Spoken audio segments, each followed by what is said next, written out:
Ano kaya ang say ni Unbogable star Vice Ganda sa posibilidad na makatrabaho si Kapuso genius Michael V? Dami-dami namin pwede naman kami magpelikula. Bitoy and Vice Ganda for Film Fest. Napakaraming possibilities. Pwede kaming gumawa ng kanta together, di ba? Ang dami-dami namin pwedeng gawin. Iyan ang sagot ni Meme Vice nang matanong ko siya sa isang event. Reply yan sa naging post ni Bitoy sa posibilidad na makatrabaho niya si Vice. Naging usap-usapan kasi ang pagkikita ni na Bitoy at Vice sa It's Showtime last Saturday.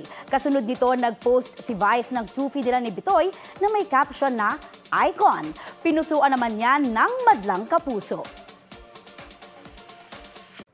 Mga kapuso, para sa mga maiinit na balita, mag-subscribe sa GMA Integrated News sa YouTube. Sa mga kapuso abroad, subaybayan niyo po kami sa GMA Pinoy TV at sa www.gmanews.tv.